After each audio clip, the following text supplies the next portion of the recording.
In this video, we're going to discuss gas laws and different other laws that are important when considering gases and problems that involve gases. So just to review from the previous video, there's several variables that affect gas pressure. So we have volume of the container that the gas is trapped in, the temperature of the gas itself, and then the number of molecules or the moles of gas that are in the container. And then we also saw the derivation of the combined gas law. So we introduced Boyle's law, Charles's law, and Gay-Lussac's laws. And in those, we're assuming that one of the variables is remaining constant. So we assume that, for example, volume stays constant while pressure and temperature can change, etc. But really in the lab, when you have a real chemical reaction or a system, all three could usually change. So what we can do is combine them to make what we call the combined gas law. And you can use this to solve for pretty much anything. So, for example, if you had to find the new volume from an original volume and they told you about the change in pressure and the change in temperature, and that's your setup, you might be asked to find the new pressure when the volume and temperature change, or maybe you have to find the new temperature with the pressure and the volume changing. Whatever you need to solve for, you just use your combined gas law and rearrange to solve for the variable that you need. But we're going to talk about a few other concepts. So number one, the vapor pressure concept. So vapor pressure is the pressure exerted by the gaseous vapor above a liquid. And it's when the rates of evaporation and condensation are equal. So what we have pictured here, this is a closed container, and they're putting liquid ethanol inside, and then it's closed because what we have in here on the right side is liquid mercury. And on the left, they're showing if we have a low vapor pressure, so there's very few molecules that are in the gas phase. This is an example of a molecule that's evaporating. It's escaping from the liquid into the gas. And then on the right side, you consider, well, what if we have more particles in the gaseous phase? So here we've got a bunch of them. Well, they're going to exert a greater pressure. And that pressure is also exerted on the mercury in that U-shaped tube. And that pushes the mercury down, and then it goes up over here, so we can see that there's an increase in pressure. And this is how we'd actually measure the increase in pressure, by measuring the height of that mercury. That's sometimes reported in millimeters of mercury or inches of mercury. And then this, in case you're wondering, that's what the ethanol molecule looks like. That's the same molecule that's in alcoholic beverages, but it can vaporize pretty easily, so it has a reasonably high vapor pressure, meaning, molecules will evaporate from liquid into gas pretty easily. And then generally, it is true that the vapor pressure increases as the temperature increases. So if you increase the temperature on whatever liquid you have, whether it's water or ethanol, the molecules are going to have more energy, and it's going to be easier for those molecules to escape up into the vapor phase. So the vapor pressure goes up. Another important relationship is Dalton's law of partial pressures. So Dalton's law of partial pressures states that the total pressure of a gaseous mixture is equal to the sum of the individual pressures. So we could have a mixture of gases, and those gases all exert a pressure, and if we add it all up, we'll get the total pressure inside the container. The pressure exerted by each individual gas in a mixture is called the partial pressure. So, for example, the pressure at sea level is 1 atmosphere. That's just the normal pressure that we all feel, in our day-to-day lives, 1 atmosphere. And regular air is composed of nitrogen, oxygen, a bunch of other gases. It's about 78% nitrogen and about 21% oxygen and about 1% of other stuff. So if the total pressure has to add up to 1 atmosphere and it's 78% nitrogen, that means the partial pressure of nitrogen would be 0.78 atmospheres, and the partial pressure of oxygen would be 0.21 atmospheres, and the partial pressure of all that other stuff would be about 0.01 atmospheres. But that's the idea, is that all of these pressures, all of the partial pressures of all the gases inside the container, they have to add up to the total pressure. So just another example, this says a sample of noble gases, so those are those inert gases all the way on the right side of the periodic table, contains helium, neon, argon, and krypton. If the partial pressure of helium is 125 millimeters of mercury, and neon is 45 millimeters of mercury, and argon is 158 millimeters of mercury, and then krypton is 17, what's the total pressure? Well, we just add them all up. So we add up helium, neon, argon, and krypton, and we get a sum total of 345 millimeters of mercury.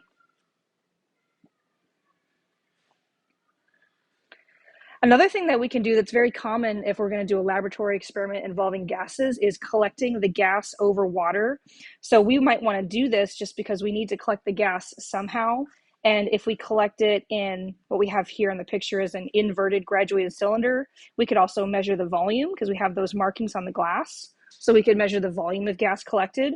But this involves, we got to fill that tube with something else, a liquid. So usually it's water. And the problem with doing that is that there's water vapor in the air. So we have humidity. You guys are used to checking the weather and they might say it's really humid today, or, it might be a really dry day, but there's water vapor in the air, and water vapor means gaseous water molecules that are in the air, and they're going to be producing a pressure. Anytime you've got gaseous molecules in the air, they're going to exert a pressure. So this whole method, this strategy is called gas by displacement, because what we're doing is this was originally completely filled with water, and then we're displacing it with the hydrogen gas that gets produced. So there's an example where we have zinc metal and sulfuric acid. All right, go ahead and write the reaction. But this is the reaction we're doing, and the gas being collected is that hydrogen gas. But the gas gets produced from the reaction, the zinc reacts with the sulfuric acid, we get the bubbles floating up, and then they end up displacing the water. So the water gets pushed out through the bottom of the tube, and then we have just gas in the top part. But, and that's nice when we can measure the volume, but then we have to realize that part of that volume of gas is actually due to water vapor.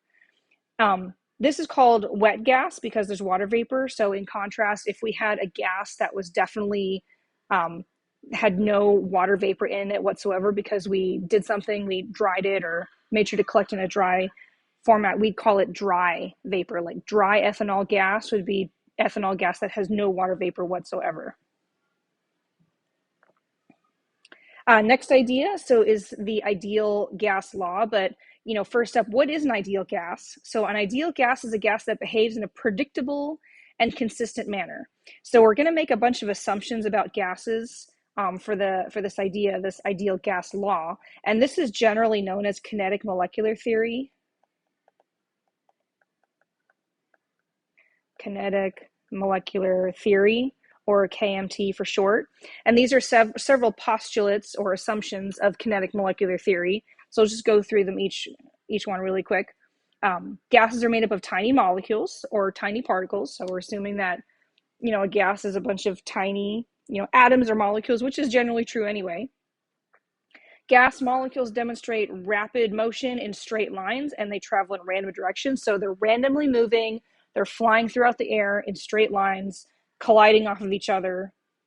The next one, and this is actually a really big one, gas molecules have no attraction for one another. So it's actually not true, but for an ideal gas that's at an average temperature like room temperature and a reasonably low pressure like the 1 atmosphere we feel all the time, this is actually a pretty good approximation. But as we're going to see in a future video, particles do have intermolecular forces, or IMFs for short. So gas molecules have no attraction for one another. Not technically true, but it's a valid assumption for this kinetic molecular theory business. Next one, gas molecules collide without losing energy. So this is also known as elastic collisions. So if you've ever taken a physics class, they might have taught you about elastic versus inelastic collisions when you learn about momentum. So we're assuming that the collisions are elastic, as in when they do bump into each other, they're not losing any energy. They just bounce right off like 2 billiard balls. And then the last one is also pretty important. We're making an assumption that the average kinetic energy is proportional to the temperature in kelvins. And another thing that maybe you picked up from a physics class at one point, kinetic energy is equal to 1/2 mv squared. So that means the temperature is proportional to the velocity of the particles. And then if we were to put more thermal energy into it, like if we're heating something up, we're heating it up means increasing the temperature, but we're also increasing the energy of the particles, which means they're moving faster, and that it has implications for pressure and that sort of thing. Another important idea, so we had on the previous slide the temperature in kelvins. Well, why do we use kelvins? Because kelvins can never be negative because there's this thing called absolute zero. So the temperature where a pressure and volume of gas theoretically reaches zero, we call absolute zero. And absolute zero is, technically we can't achieve absolute zero, so it's more like a theoretical minimum for temperatures. But if you were to extrapolate T temperature versus pressure or temperature versus volume graphs, you would find that the absolute value temperature in Celsius is negative 273. So anytime you need to convert from Celsius to Kelvin, you need to add 273. And this is important because with the gas law problems, you must always be in kelvins. They'll quite often give you the temperatures in Celsius and you have to do the conversion. You need to add 273 to convert from Celsius to Kelvin every time. So ideal gas law. So recall that the pressure of a gas is inversely proportional to volume and directly proportional to temperature. So we saw that in the previous video with all those gas laws. And it's also directly proportional to the number of molecules. So number of molecules is N, that's really moles of gas. T is the temperature, of course, and V is your volume. Now, if we introduce a proportionality constant, and we're going to call it R, then we can actually make this an equation. So this proportional symbol, that symbol changed to an equal sign because we're introducing this constant, and then we can rewrite that to be PV equals nRT, and this is what's called the ideal gas law. So rearranging PV equals nRT, ideal gas law. And then this R thing that we introduced, this is called the ideal gas constant or the gas constant. And it has a value of 0.0821 liters atmospheres mole Kelvin. So liters and atmospheres in the numerator and moles Kelvin in the denominator. So those are the units for the ideal gas law. And just as a note, if you do a Wikipedia search on the gas constant or ideal gas law constant, you'll get several different versions. So if we were to change the units here, then the value might change. But if you're doing a PV equals nRT type of problem, you want to make sure you're using this version, that value of the ideal gas law constant, and make sure you have your units written in there correctly. So an example problem using the ideal gas law, it says how many moles of neon gas occupy 2.34 liters at standard temperature and pressure. So that's what STP means. T is 273 and P is 1 atmosphere for STP, standard temperature and pressure. And then they also gave us the volume and they're saying how many moles, so that means we're solving for N. So we just rearrange the equation to solve for N, so that means we're gonna move the RT over to the other side. So PV equals nRT, so we divided both sides by RT. So we have N equals PV over RT.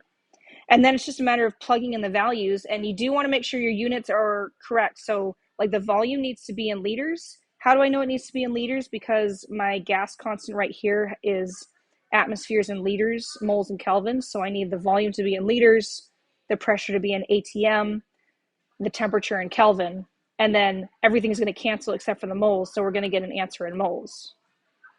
Temperature was already given in Kelvin, so that's nice. Pressure already in atmosphere, so it's really just plugging them in and then putting it into your calculator.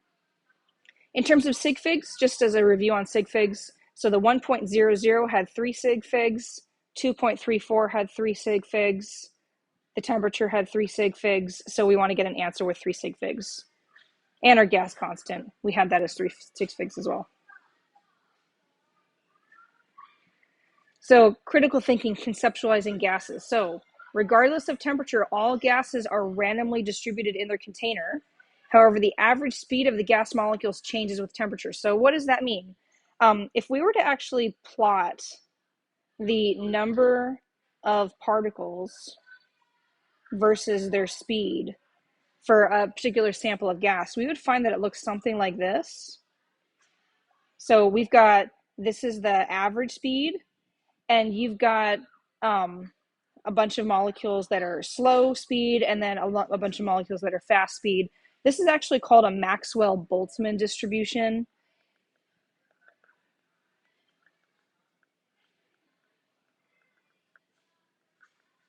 A Maxwell-Boltzmann distribution. And it's pretty much just illustrating how for any sample of particles or any sample of gas, you're going to have some particles that have a low energy and a low speed, and some particles that have a high energy and a high speed.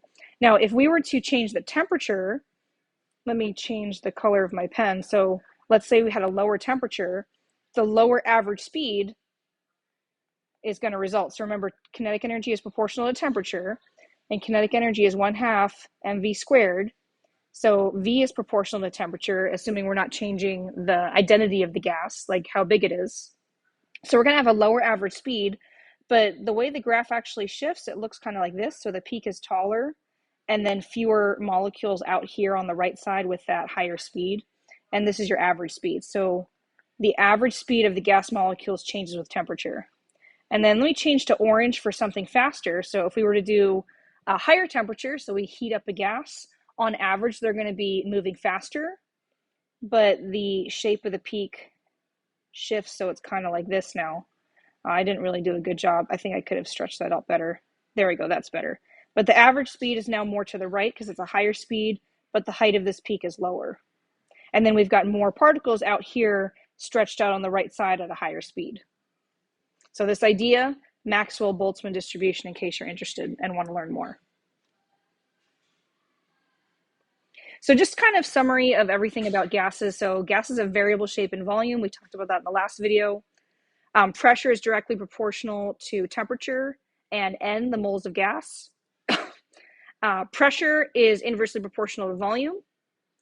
STP is 1 atmosphere and 273 Kelvin. So it's important that you have that memorized because you might see that on a test where it just says that STP, and you have to remember that that means 1 atmosphere and 273 Kelvin. And then we had our gas laws. So Boyle's law, P1V1 equals P2V2. Charles' law, where you got V over T. Gay-Lussac's law, P1 over T1. You can combine all of them to get P1V1 over T1 equals P2V2 over T2. But my favorite is the ideal gas law, which combines everything. PV equals nRT. Just one equation to memorize, and you can kind of derive the relationships just from that anytime you need it. And then we saw Dalton's law of partial pressures. So if you have a bunch of pressures, because you have a bunch of gases all mixed together, the partial pressures of each one is going to add up to the total pressure. And then we have our ideal gas law, and then this gas constant. That should be provided. We usually never demand that students memorize the ideal gas law constant, but with enough gas law problems, you'll probably end up memorizing it. But the most important thing is pay attention to the units. Units are liters times atmosphere, divided by moles and Kelvin in the denominator.